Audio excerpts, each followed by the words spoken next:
வந்து நல்லா வாழக்கூடிய வழிமுறைகளை வந்து காட்டி கொடுக்குறான்னு நீங்கள் நினைக்கிறீங்கன்னு எனக்கு இந்த பரதேசிக்கு என்னால் அதை ஏற்றுக்கிற முடியல.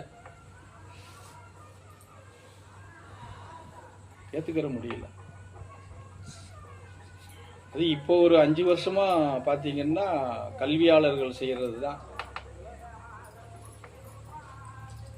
போதைப் பொருள்களை வெகு தீவிரமாக இறக்குறாங்க. இறக்கி இன்னைக்கு இருக்கிற இளைஞர்களை சுத்தமாக அவுட் பண்ணுறாங்க. ஏன்னா அவன் ஏதாவது 4 விஷயத்தை தெரிஞ்சுக்கிட்டானா கேள்வி கேட்க ஆரம்பிச்சிருவாங்கிறதுக்காக கேள்வியே கேட்கக்கூடாது. கேள்வி கேட்காத ஒரு மனநிலையை உருவாக்கணும். அதுக்காக இன்னைக்கு என்ன சிம்பிளாக 5 ரூபா 10 ரூபா 5 ரூபா 10 ரூபான்னு பொட்டணத்தை போட்டு சர்வ அசாதாரணமாக வித்துட்டு போயிட்டு இருக்காங்க. இதெல்லாம் எத்தனை தாய்மாருக பிள்ளைய பெத்தவங்க எல்லாம் அப்படியே பார்த்துட்டு இருக்கீங்க. கஞ்சா போதையில் இருக்கிறதுனால தான் 10th படிக்கிறோம் வாத்தியாரை வளைச்சி அடிக்கிறான், கத்தி எடுத்து குத்துறான். 10th படிக்கிற பசங்கள்ல இருந்து எல்லாமே கஞ்சாவுக்கு அடிமையாயிட்டாங்கப்பா. அதெல்லாம் இனிமேல் எல்லாம் இவங்க சரி பண்ணிடுவாங்க அப்படின்லாம் சொல்ல முடியாது. இந்த மாதிரி தான் பிராந்தி கடையை திறந்து வச்சுக்கிட்டு பிராந்தியை குடிக்காத, இப்போ குடிச்சிட்டு போறவனை ஊதுன்னு சொல்லிக்கிட்டு நிற்காங்கல்ல. யோசிச்சு பாருங்க, அறிவாளிகள் எப்படி பண்றாங்கன்னு பாருங்க.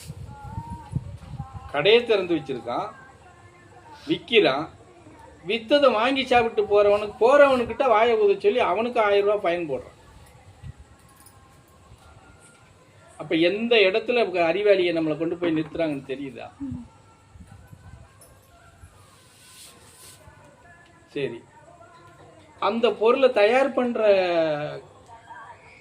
கம்பெனியெல்லாம் யார்கிட்ட இருக்கு? கவர்மெண்ட்ங்கிற பேர்ல இருக்கிறவங்கிட்ட, அவங்ககிட்ட தான் இருக்கு எல்லாவங்கிட்டையும்.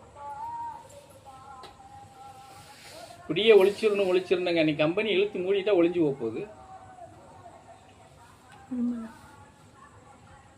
இவன் பக்கத்துல 10 கம்பெனியை திறந்து வச்சிருக்கான், அவங்க பக்கத்துல 10 கம்பெனியை திறந்து வச்சிருக்கான். அங்கிருந்து தானே சார் வருது.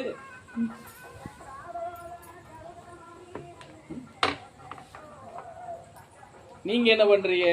பாலா போனவன் எல்லாம் குடிச்சிட்டு இப்படி கும்மாளம் போட்டு வரானே அப்படிங்க. அவனை அந்த நிலைமையை கொண்டு போய் சேர்க்கறது யாரு? நீயா? கல்வியாளர்கள், அதிகம் படித்தவர்கள், மெத்த படித்தவர்கள், அதிமேதாவிகள். இதில் வேற இந்த டிவியில் அப்பப்போ எனக்கு யாரும் அவ்வளோ எரிச்சல் வரும். வல்லுநர்களாம், எப்படி தொழில் வல்லுநர்கள் அப்படி கொஞ்சம் பேர் தெரிறான். வல்லுநர்கள் அவங்க எல்லாம் ஏண்டா இந்த ஜனங்க இவ்வளவு மோசமாக கஷ்டப்படுறாங்களே, இதுக்கெல்லாம் வல்லுநர் எவனும் கிடையாதான்னா அதெல்லாம் நான் சரி பண்ணுறதுக்கு தான் நாங்கள் இருக்கோம் அப்படிங்க.